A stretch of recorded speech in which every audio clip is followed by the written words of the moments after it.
Hello, guys. Hi, everybody. Welcome to the Self Campaign, where we are campaigning for ourselves. I am so happy and excited you are here. My name is Sarahlynn. I am your host, and this is my co-host, JB. Hi. How are you? I'm great. I've had a great week. Excellent. That makes me very happy. Me too. Yeah, I've gotten a lot done. Same. I've gotten a lot done. I've still got a lot to do. Yes. Yeah, it's one of the things, I've got that camping trip tomorrow. Yes. We just did my first big interview. So yeah, it's been a lot this week, and I'm just so blessed and happy and all of that stuff. Good. So Good. I'm ready for whatever you have for me today. Oh, we didn't talk about market days yet because we haven't really talked about it, but that was fun. Yeah. That was a really good time. That was your big. And a big thing. So. I think it was like your debut into the MC world. Ta-da! Here I am. Your face was like, it's a lot, boo. That was a lot. I try so hard. It just never hides it. Yeah. No. You should have saw me yesterday. I know we're tangenting before we even get started, but you should have saw me yesterday on my stream. For some reason, the theme song to Good Times just got stuck in my head. And you just kept I was just like, singing it. And... Keeping your head above water. Making a wave when you can. It was just a lot. Yeah. I was like, ain't you lucky we got 'em. Doom, doom, doom, doom, doom, doom. Because it was ridiculous. This is what you get at the Self Campaign, okay? Because we take ourselves too seriously, number one, let's be honest. Yes. And you need to have fun. Of course. Which is why I love hanging out with you. Because it's always fun. And we don't take ourselves too seriously. Mm-mm. Yeah. We don't. Listen, if you look at my nails right now, they're Pokemon. You got to catch them all. I love you. All right, guys. So this week's topic, we are diving into trust. I don't know nothing about that. I don't trust people. I don't do that. I don't trust people. I don't understand people who trust people. So we're going to work on that. Okay. We're going to talk about discernment and boundaries. Ooh. Because that will help you trust. Spirit of discernment. All the songs today, guys. This is what happens in our brains. When somebody says something, we automatically go to a song. So, let's talk about trusting others and ourselves. I don't know how to do it. I am both not trusting at all and also simultaneously way too trusting. Anybody else have that problem? I feel like that's the boat for a lot of us. Yeah, I'm like, I don't trust you, bitch. But also I you trust need a ride? you, I'll take you. Yeah. You need a ride? You need some money? I got you. You said you're going to pay me back? Okay, I believe you. Well, damn, they didn't do that thing they said they was going to do. That's why I don't trust nobody. So trusting others and ourselves can seem really complicated, obviously, as Jayson has just described, right?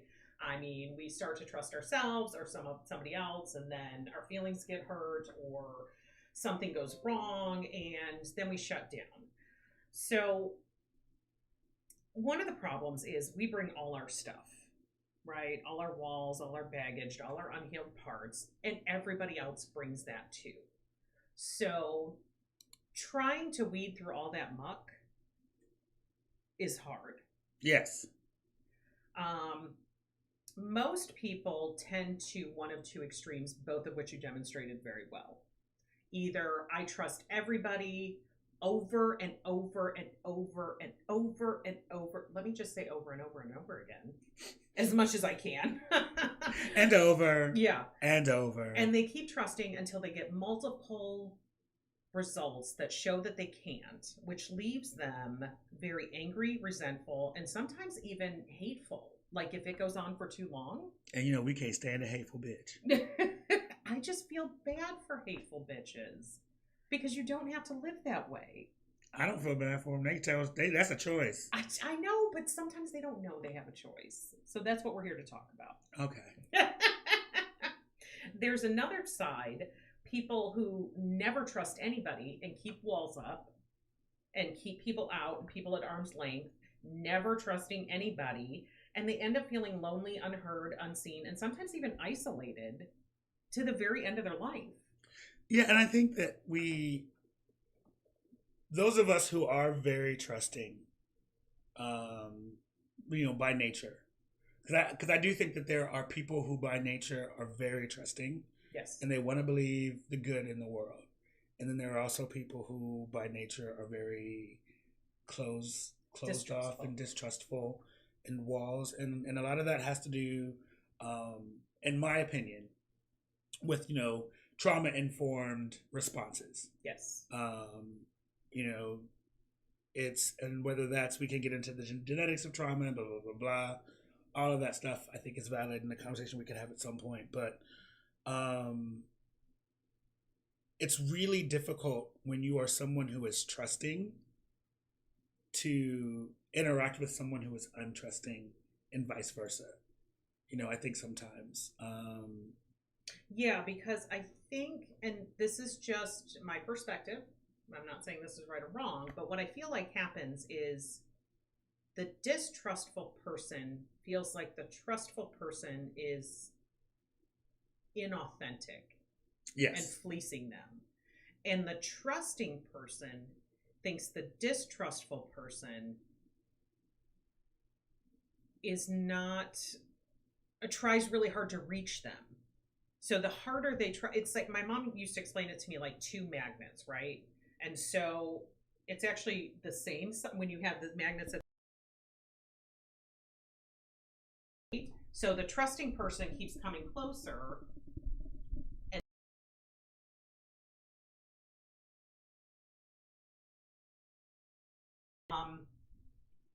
And the trustful person is looking for, sometimes when you're really trustful of everybody, you're just looking for validation from wherever you can get it. Yes. So you want to be validated by the distrustful person, and the distrustful person thinks you're inauthentic, so they refuse to validate you. Right. And I think that that is again, a lot of this comes from, trauma informed responses. And that's why we talk about, you mentioned the walls, your baggage, and your unhealed parts. Yes, not to cut you off there, but if you do have very serious trauma that you have not addressed, if you can, get with a therapist. Right, because we hate therapists. That's not what this is for. And therapy can really be very helpful. And I don't want to minimize your trauma. Okay? Right. This is not to minimize your trauma. If you have some big traumas that you have not dealt with, please look. If you have a job that gives you healthcare, look at the back of your card. If you're not sure if you get mental health care, it should say, and if you're still not sure, contact your HR department. They'll tell you. A lot of times you can get 6 visits for free, sometimes even up to 12. Get some help. Okay, so let's leave the extreme trauma off the table for now, because that takes a professional. Right. When I say trauma informed responses, I don't mean extreme trauma. Right. Right. I mean, our day-to-day, not day-to-day traumas, but the things that happen that pop up in our lives that we have not necessarily healed from, and may also be something that if I was to tell you this thing that happened, and that might have been super, serious to me, but and you're looking at it it's not that big a deal. It's not that big a deal. My sister and I just had this conversation, and we grew up in the same house. We're 10 years apart, but my experience was very different than her experience. And so she has some traumas around some things that I don't. And I have some traumas around some things that she doesn't. So, trauma, if you want to look at trauma, there's a bunch of really good books out there. Maya Bialik does Bialik Breakdown. She talks a lot about mental health. She touches on trauma and stuff like that. Reach out to a therapist or find some things, figure out. But these are anything can be traumatic depending on your perspective. Right. And we're talking about looking at those events and seeing how they inform how you interact with the world. Right. And that's why I was like, that comes back to what we're talking about, trust. Yes. Because if your issues that are around trust are based on some sort of traumatic response. Yes. it is definitely going to cause you to have conflict with people who are more trusting. Yeah. Because you're going to see them as, like you said, being inauthentic. Mm-hmm. Because why is it that you can go and just randomly trust people? And, we're the type of people who make friends everywhere we go. Yeah. Doesn't necessarily mean that we are, we trust everybody, but we have that kind of energy and that spirit. Yes. Others don't necessarily have that and are a little bit more guarded than we are. And it can really turn some people off. Correct. Yes. So let's talk about trusting ourselves. Because I know between those, I feel like when there's these two extremes, you're like, okay, is there a happy medium? Right? Can I get to a happy medium? And like we talked about, life is a spectrum. Yes, you can. You just may have to do a little work. Right? So trusting ourselves, what does that look like and feel like? And can we exercise this muscle to strengthen it? I think I'm of two minds on this. Okay. Because yes, I do. I think that we absolutely can strengthen that. It's listening to that small, still voice that says the intuition. The intuition says this is a bad idea. You shouldn't do this. But I also think that sometimes we can overdevelop that muscle, and that leads to a place of fear. No, actually, that's ego. That's different than intuition. Where you can say, no, I'm not doing, like I look at it and, when you're trusting yourself, it's, is this situation or is this thing that I'm trying to do or that I want to do? I'm trying to think of the best way to explain this. I know what you're saying. I do. But when you get fearful, that's ego. Okay. Fear is always ego. Okay. Yeah. At least that's how I view it. If you view it differently, that's totally fine. I've just learned from my experience that when I jump into fear, it's my ego trying to keep me safe. And that's what our ego does. And if we listen to it too much, then we can get stuck and not move forward. Okay, so let's for 1 second break down how to discern the difference between fear and intuition. Okay, so to learn about your intuition, start playing little games with yourself.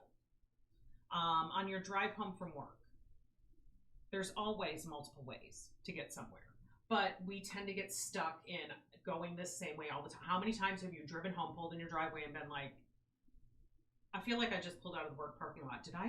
Were there any red lights? Oh shit, I hope there weren't any red lights because I don't remember at all. Oh crap. Did I run a stop sign? No, I couldn't have. No. And you have that ride and you just don't pay attention. So listening to your intuition can be a really great way to keep yourself alert on this drive home. Just if all of a sudden you feel this weird pull to take this exit that you never take it. See where it takes you. A lot of times you can play this game like on the weekends, like instead of doing your normal routine, like I wake up and I make coffee and I make eggs and wake up and say, what do I really want for breakfast? And see if you want the same things, fine. But if you all of a sudden feel a nudge to like, maybe I want some toast and some tea instead, try that. It's just these little games that you play and you start to strengthen that intuition muscle. And the reason why it's so important for us to do that, here in America, we have Puritanism. Mm-hmm. We have consumerism. Mm-hmm. We have patriarchy. Mm-hmm. We have white supremacy. Mm-hmm. We have colonization. Okay. With all of these things, what we're taught is, I saw a meme the other day, and I know I said this on the last episode, but I think... No, I didn't say it. Okay, so this is very important, and this comes down to intuition. I saw a meme that basically said to the effect of, the reason why you don't trust your decisions is because you were taught to make your decisions based on how others would feel about them. So let me say that one more time. Yeah, say it again for the people in the bed. Because this is really important. And this is what a lot of us do because this is what we're trained to do. The reason why we don't have confidence in our decisions is because we are taught to base our decisions on how other people will feel about them. Now, when you're little, it's very helpful for your parents, right? Right. Because they want you to go to bed, they want you to brush your teeth, they want you to do all the stuff. But the problem is, we don't then teach that I am just doing these things because these are things you need to do to take care of the body that you have, the mind that you have, the home that you have. You need to start learning to discern and make your own decisions. We don't really teach that. Listen here, this is just a side note for all those around. Don't you ever decide not to brush your teeth. You know what? If you decide not to brush your teeth, that's fine. No, it's not. But you have to live the consequences. It's not fine. It's not fine. Don't tell these people that. Don't lie to these people in their face. We're not doing that. Okay, so that's what happens is, it's very helpful for the adults in your life. But as you grow up, they don't then teach you how to make decisions for yourself because it's so much easier when you are moldable and adaptable and malleable. And that's also much better for the system that we live in because then you can just go into corporate and be molded and malleable to all the corporations that want you working for them. Okay? I didn't get that, Jean. I was like, no. So we really need to learn to start trusting ourselves. And if you're anything like me, you're just coming to the awareness that, wow, I have a really hard time making decisions for myself. And I tend to talk to everybody else about my decisions. Like, not just like a trusted group of people. Like, I'll ask the lady at the grocery store and the person carrying my bags and the gal at the coffee shop. No, that's not how you make a decision because then you have 50 million answers. And a lot of those people don't even really know you personally. So we really need to get in touch with ourselves, that intuitive side. And you do that by playing little games. What do I really want to eat? Where do I really want to go? And it's so funny that you say the where do you want to eat, the want to eat thing. Because, I've always said to myself, to my partner, I'm like, listen, if I have a taste for something and I don't have that thing, I will eat everything in the damn house till I get it. Yes. And it is because your body needs something that's in that, and that is why you are craving it.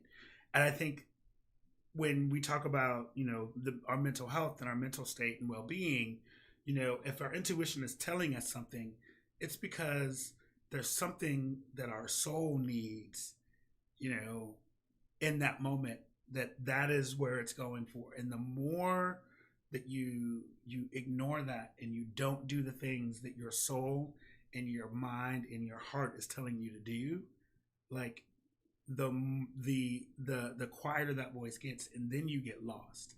Well, either it gets really quiet or it'll bust you over the head. I was gonna say what happens to me. My mom calls it the frying pan moment. God whispers, and then he talks, and then he yells, and then he busts out the frying pan and bops you over the head. Right. I tend to get to those frying pan moments. Didn't I tell you? I'm trying to stay away from those frying pan moments because let me tell you, when you're younger, okay, that's fine. I'll get up. I'll dust myself off. As we get older, it's a lot harder to get up and dust myself off after one of those big bangs. So well, and the thing is like, and I think this channel is a large frying pan moment. Mm-hmm. If you think about it, this is something that I've been talking about and doing, and things that we had been talking about and doing. Yeah, feeds my soul so much. Every time I sit down, I'll pick a day where I wake up and I'm just totally inspired and I just start outlining episodes and they just flow like water and it's amazing. And it's but you have to think, we talked about it the first time, 4 years ago? I know. And, we kept putting it off and we kept putting it off. And you were like, I don't know. And I was like, we should do it. And then, I was like, well, I don't know. We should do it. We're going to do this. Just kind of hemming and hawing. And I feel like, at some point God was like, look, I didn't put this in your spirit. I didn't told you this is what you need to do. How long is you going, so you want to keep playing around? You're going to waste my gift? You're going to waste my gift? That's what you're going to do? I'm going to make it so you don't have no choice. Yeah. But to use this gift. And guys, you all have this. You all have something that the world desperately needs you need to start to learn to trust yourself. Discernment and boundaries. And that's why this episode is really close to my heart and really important to me, because we need all of you. The world needs all of us doing what we love, finding compassion, and loving people more, you know? Absolutely. And that's what the trust and discernment. So trusting others. Whew. Can we work on that without risk? No. No. I'm gonna listen. I was like, if you were about to say yes, I was gonna be like, we're gonna have to argue right here, because the answer to that question is absolutely no. Listen, guys, nothing in life you get without risk. Nothing. You risk when you open your eyes in the morning. Okay. Ooh, the sun's too bright. We're not guaranteed a minute or a second. So every day that you wake up and move around, you're risking. So why not risk for better instead of worse? Well, and also I think that, you know, with that trusting others thing, it's you can only control yourself. Yes, that the whole point of the self campaign, guys. Yes. You can only control yourself. You can only control yourself. You can't control what others do. You can't control how others are going to react to situations. Right. You can't control how that stimuli is going to affect things. And so, you know, you are always going to be, like you said, there's always a level of risk, you know, and putting yourself out there and saying, you know, I'm going to let these walls down just a little bit. You know what I'm saying? That doesn't mean bust them down with a, you know, sledgehammer and be like, ha, here I am like the Kool-Aid man. Yeah. But follow along, guys. We're going to get to discernment, and that's going to come in. But you have to start learning to let people in. Yes, you have to learn how to let people in. And you don't learn, and I'm going to be like, you don't learn discernment and how to understand discernment until you're hurt a few times. Yes. Because you know why? You don't learn anything by doing it perfectly the first time. Because it's never going to happen. I want to do everything perfectly the first time. I know. We're going to talk about that. Don't worry. But you see how some of these videos go? So, guys, listen. There's always going to be risk. Okay? But isn't a little bit of risk worth it to cultivate a community around you that you love and trust instead of being alone? Yes. And you know this about me. I've been, and we've talked about this on previous episodes, you know, I've had very terrible things happen, you know, even since I've moved here. Yeah. Trusting the wrong people. And every time I'm like, I'm not going to, screw it. I'm never going to trust anybody again. And then the next person comes along and I'm like, but they wouldn't do that. I could trust that person. You know, and I one of the things that I realized is it is not in my nature to be distrustful, you know. And it would feel awful. And it would feel awful to be like... Because you love to connect with people. Now I will be like, do you steal? Wait, but this is the thing. You cannot connect with people if you don't open up a line of trust. Right. And you know that in your soul. Yes. And so I know that is never going to be... I will never be the person who's not trusting. Right. Now, what I have learned to do because of those issues is to listen to my spirit of discernment. Yes. And for those of you who don't know what discernment is, that is again, that still small voice in your head that says, no, that's not good. Okay. So do you remember being younger, hanging out with your friends, and they're like, ooh, let's go do this. Let's go do this. And something in you was like, ooh, we shouldn't go do that. And you didn't listen to it because you wanted to hang out with your friends, peer pressure, and you went, and shit went sideways, and you're like, damn. We just talked about last week. I know. Me not listening to that small voice that said, if you don't stay your ass at the house. Yeah. And the fallout from that. Yes, yes. Those moments, I know when I talk to a lot of female friends, and I don't know the male perspective, but I'm assuming this probably happens too. We will walk into a space and just something feels off, but people have told us for so long that we're crazy, so then we stay, and then something really terrible happens, and then people look and say, well, what were you doing there? Why didn't you just leave? Oh, because when I was going to leave, you told me I was crazy and everything was fine. Right. So you gotta stop listening to the peanut gallery. because this is the self campaign. We are empowering ourselves. And when you empower yourself, some people, it's really going to bother them because they can no longer walk all over you and use you and get all the things that they normally get from you because you are taking care of you. Oof.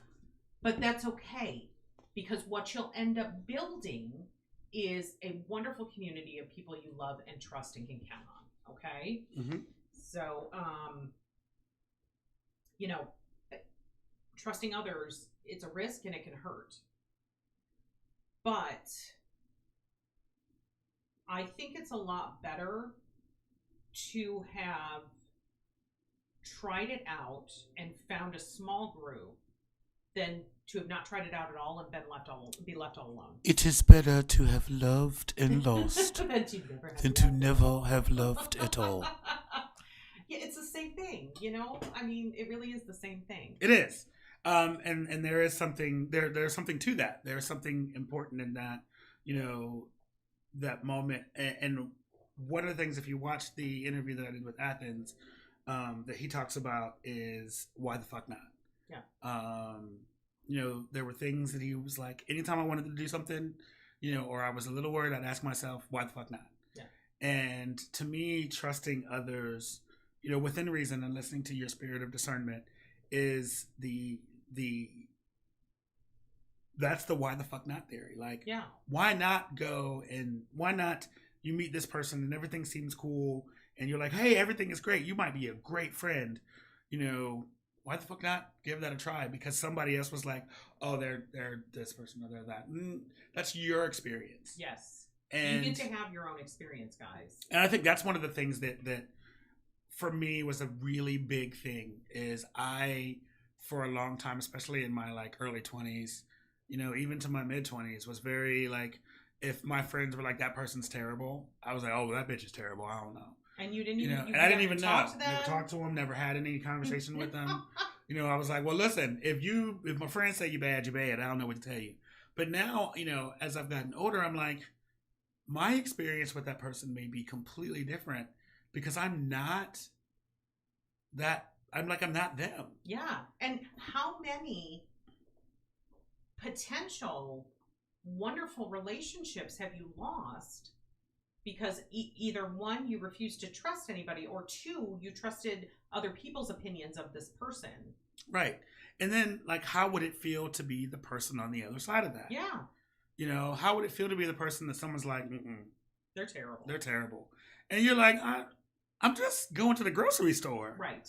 Like, you know, I saw there was a meme that was like,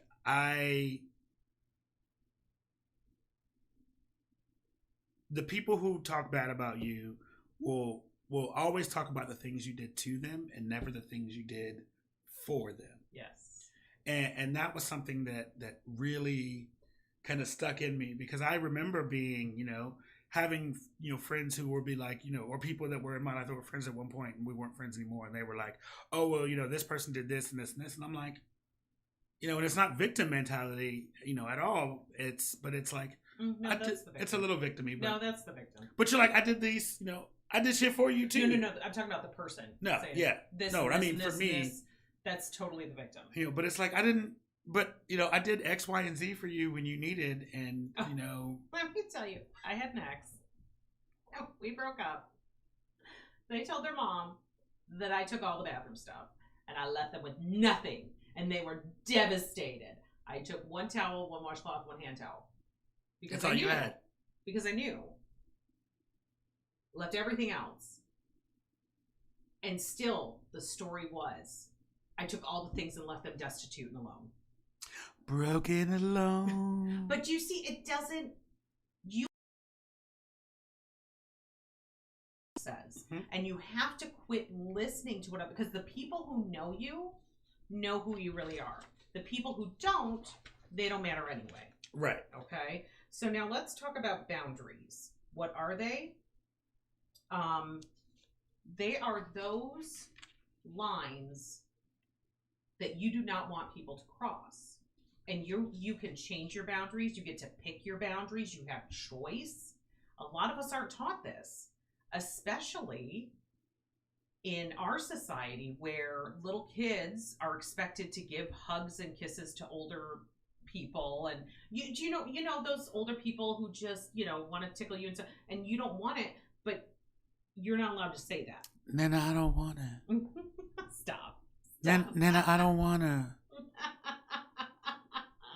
No, Nana, I don't want to. You're terrible. This is what I'm here for. You're terrible. Listen, I'm here for the jokes. But Nana, I don't want to. You know what I'm saying, So we have to learn what our boundaries are. And one really good way to tell what a boundary of yours is if somebody does something and you get angry. Anger is a great way to tell your boundary has been crossed. I think anger is a great way to tell that your boundary has been crossed, but I think that we should find before you get angry. Well, that's the thing. Like, if somebody crosses a boundary and you get angry, I'm not saying go blow up at them. What I'm saying is notice, remember when we talked about feelings and what happens, that physiological response prior to realizing you're angry? When that happens and you realize, oh, I'm angry, it's time to stop, get still and quiet, let that physical process happen for the 60 to 90 seconds, and then ask yourself, what's going on? Why am I angry? Go back to that feelings chart. Are you really angry? Or are you disappointed? Are you sad? Are you upset? You have to, that's what that feelings chart is for. This is all building on itself. Mm-hmm. Okay, so what do we do when a boundary's been crossed? For me, it depends. It really does. It depends on who it is, because I think my boundaries are different with different people. Okay, what do you think you should do when a boundary's been crossed? Say something. Right. Hey, But like if we're being is key. But if we're being honest, and that's one of the things that this is about, is being honest with where we are. I don't always say something. Right.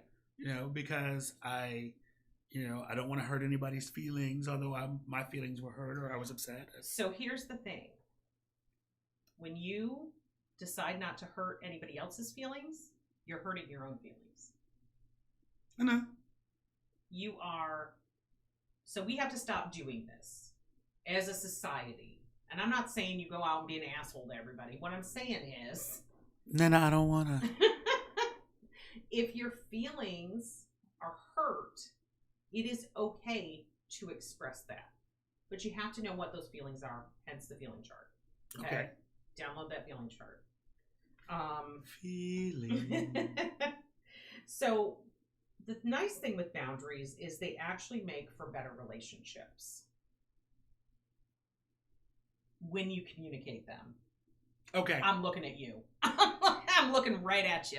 I mean, I see you looking at me. So here's why. They allow people to know what you will and will not accept, and that lets them off the hook of reading your mind. Because my psychic class is next week. But I think that for me, and as the curmudgeon. Well, this goes back to the expectations episode, right? When we set proper expectations, those expectations are boundaries. So when we set those expectations and somebody doesn't meet them or extends over, it is okay to say, you done stepped on my boundary. Yes. Back up, bitch. You're my boundary. So communicating is key here, okay? We have to be able to communicate. You must set your expectations and boundaries and be willing to call people out kindly when they don't meet them and cross them. You don't have to be an asshole about it. You're my boundaries, bitch. I mean, we can get you a little button and a little recording. And you can push it every time if that makes you feel better. But that's not going to develop trust and discernment and a trusting relationship for those people in a relationship with you. They're not going to want to be in a relationship with you anymore. Because I'm going to be like, you're my boundaries, bitch. That's exactly what's going to happen. That's exactly. Okay, so here's the thing. You get to decide. You have a choice. You get to set boundaries, expectations. You get to communicate when the line has been crossed. And you get to decide who and what stays in your life. Ooh, and I think that's a big one. Is that last thing is it has always been something that's key, because I am a person that when I am very trusting, and when I care about someone, I want them around all the time, and I want to just spend time, love, and I'm gonna get you an Elsa doll. So I can let it go? Let it go. Let it go. You just got to let it go. That's one thing that a lot of us have a hard time with, is letting go. And here's the problem. When you hold on to these relationships, you don't allow room for real, authentic, loving, communicative, wonderful, reciprocal relationships. But it's better the devil you know. Is it really, though? No. Is it? No. No. I mean, no. I was just being the curmudgeon. I know. But you get to decide who and what stays in your life. So if you, and we all have that one friend, right? There's always that one friend in the group that when they're not around, everybody talks about them. They're just, everything's happening to them.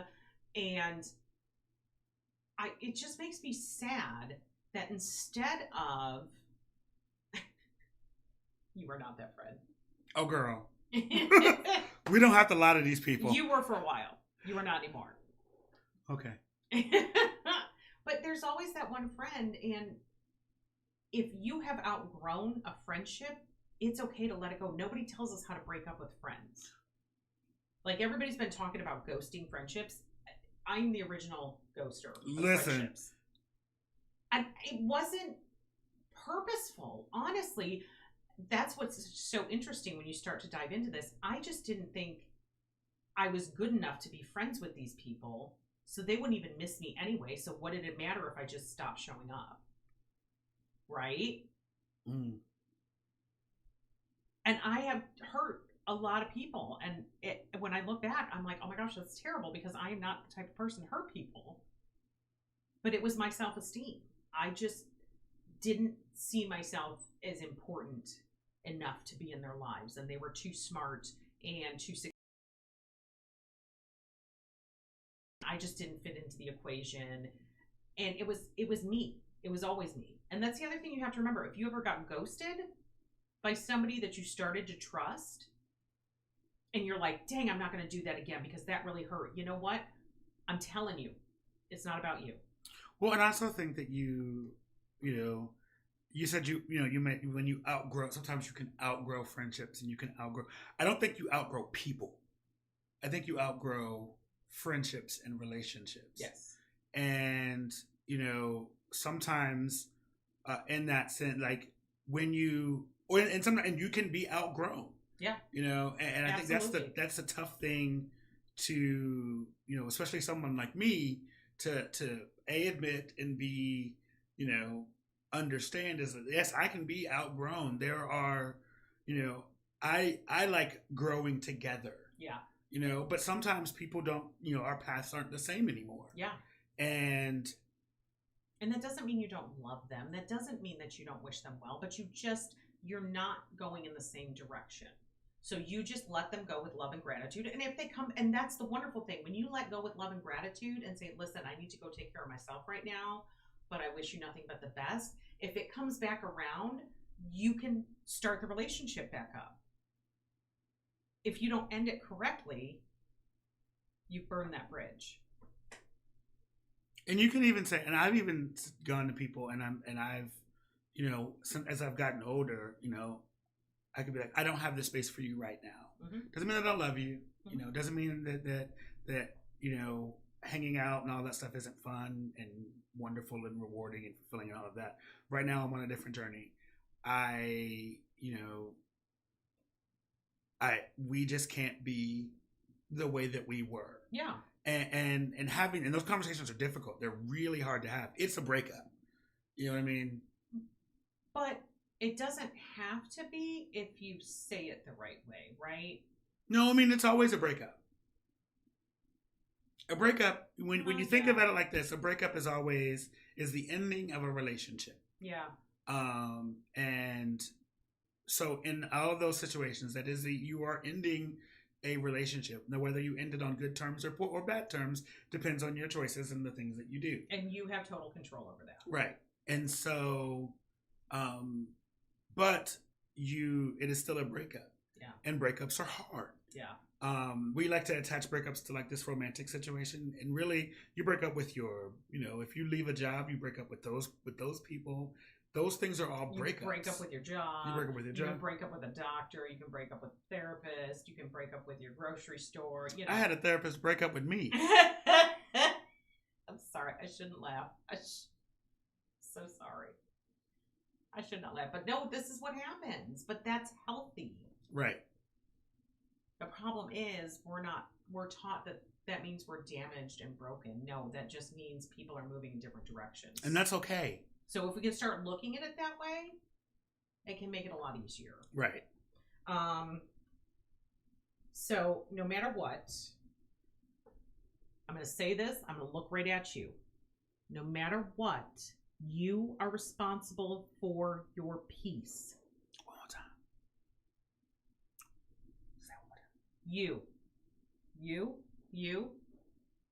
are responsible for your peace. Nobody else. No one. Not your partner, not your kids, not your parents, not your uncles, not your best friends.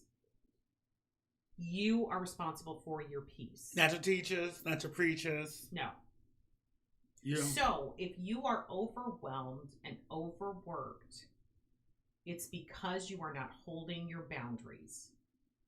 And that's a you thing.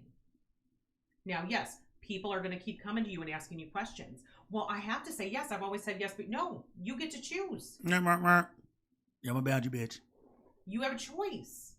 So start making the choices that are good for you. And yes, you're going to hurt some people's feelings. Yes, they're going to get in their feelings. They're going to be sad. But when you wake up, when you're 80 or 90 and you go to the bathroom and you look in the mirror, the only person looking back at you is you. Not all the people that you helped, not all the people that you ran yourself ragged for, just you. So you are responsible for your peace.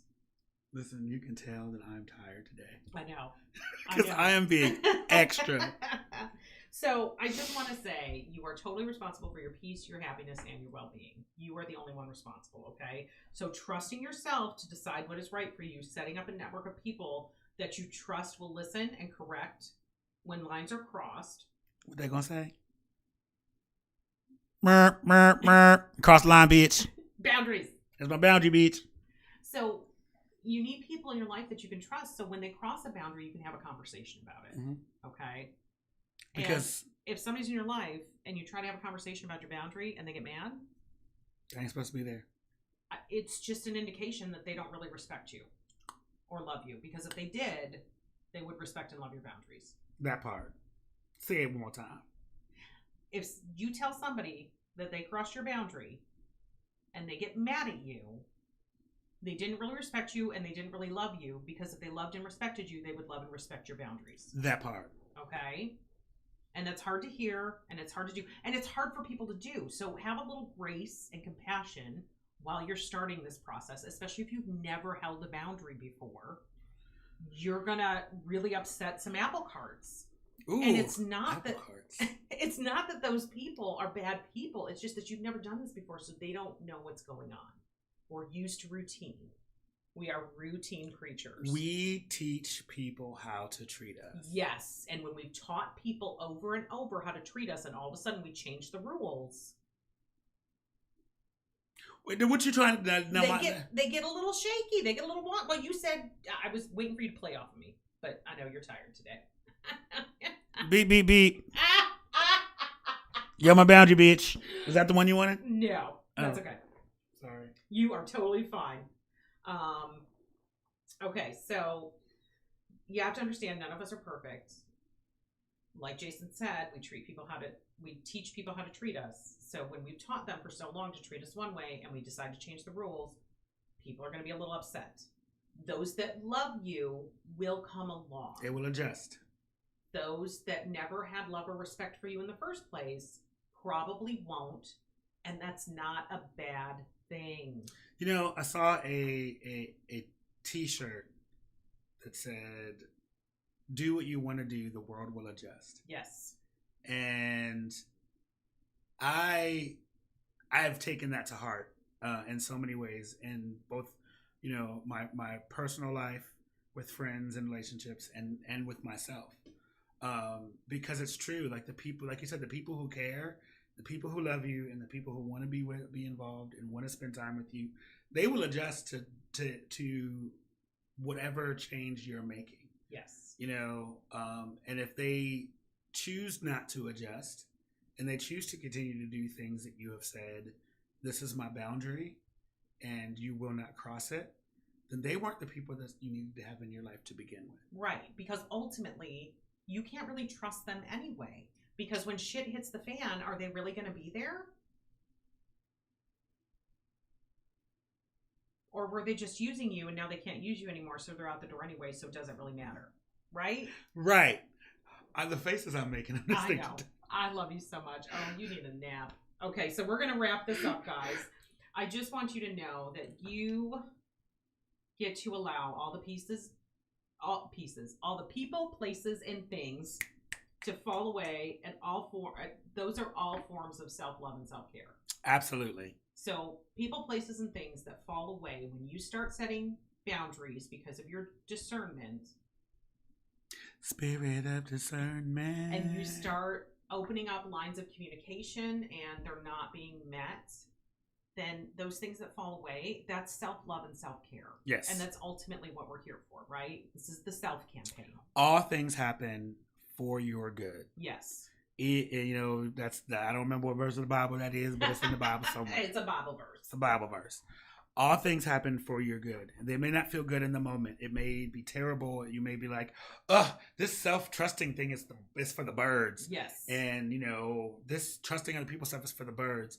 But I think at the end, you will find that the relationships that you have, like you said, are more fulfilling. They are more rewarding, that you will find closer bonds with people. You will be able to talk about things that you wouldn't normally talk about. I think when we started like really connecting, like we've always been close, but when we started really connecting on this like journey together, I think we started having different conversations. Yeah, most definitely. And they were fun. Yeah. Okay. They weren't always fun, but they got to be fun. Okay, that was a lie. They're not always fun, right? Because how many times did I come over, Jayson? I'd be like, girl, this is what we're doing today. Okay. So the call to action this week: start with yourself. It's always the easiest. If you're good with yourself, but you're not good with other people, then start with other people. But most of us really need to start with ourselves. I'm going to disagree with you on that, because issues trusting other people, then you should be looking at yourself first. Find out why. Dig deep. Oh no, that's what I'm saying. Yeah. If you're good with your self-trust, that's what I'm saying. Like, start with yourself. If you're really good with your intuition and you follow your intuition and you're golden there, that's what I'm saying.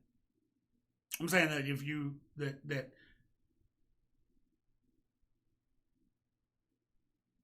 I don't think, and this is my opinion, I don't think that if you're having issues trusting other people. Oh, you don't think you have good intuition? Picking up what you're throwing down now. Got you. Then you are. If you're like, I don't trust nobody, but I'm good with myself, you're not really good with yourself. Good point. That is very true. Yeah. So I'm going to assume that all of us here are probably really bad with our intuition. And if you're not, come and be a guest on the self campaign. Right. Please teach us. Teach us. So start with yourself. It's always the easiest. Where do you have a hard time trusting yourself? Start small. Okay? You can start small. Pick one thing you will start trusting yourself on. Always go to your heart and your gut on this. It's heart and gut. I don't know if my heart's in the right spot. If you hear that small voice going, oh, but you should, oh, but you ought to, that's your ego. That is not your intuition. And because a lot of us haven't really honed this muscle, it's hard to tell at first. So just be real patient with yourself. Pick little things, okay? So Yes, ma'am. if you hear those shoulds, coulds, woulds, oughtas, that's all ego and societal programming. Then I don't wanna. That's all ego and societal programming, okay? So see if you can instead decide what you want and need. Try doing this on the drive home from work like we talked about. If your gut says turn off at a certain place, turn off at a certain place. See where it leads. The more you play this game with yourself and your gut, the more you'll be able to listen to it. And it can get really fun. I have met some of the neatest people and gone to some of the neatest places playing this game. Like, I'll be driving somewhere and I'll be like, oh, I think I want a coffee. Oh, coffee shop right there. Let's stop at that coffee shop. Or, oh, there's a coffee shop. Yeah, no, that's not the one I want. And then I drive a little bit further and there's another one and that's the one I wanted. It's so interesting when you just play this just instantaneous. Ooh, what do I want? This. Ooh, what do I want to do? This. Ooh, what's my spirit saying today? Yes. You know, like spirit, intuition, the Lord, all of those things. Yes. You know, we're talking about the same stuff. We all have different names for what it is. We try to be as neutral as possible in what those things are. Yeah, and you can call it whatever you want. You can call it Bob. Yeah. Chad. George. Tyrone. Nisha. Tyrone said, I'm not doing that. Then don't do it. Tyrone said don't do it. Don't do it. Tyrone said that's a bad idea. And I always listen to Tyrone. Call him. I knew you were going to sing. All right, guys. We're going to wrap this up. So sorry about this week. We're a little stir crazy and tired. Guys, it's going to be... It's all good. We're going to get through it. Yes. This was fun. I hope you enjoyed this. I had a good old time. I did. I had a great time with you on this today. Good. Next week, we're talking about choice. I know I keep saying choice. You get choice. You get choice. Let's talk about that. Let's talk about what is choice. Okay? I'm going to tell you what she said. Nope. I'm going to save it till next week. Till that time. I'm going to save this story till next week. You had me so mad that time. Did you guys... Any church announcements? So my interview with Athens is up. It's amazing and wonderful.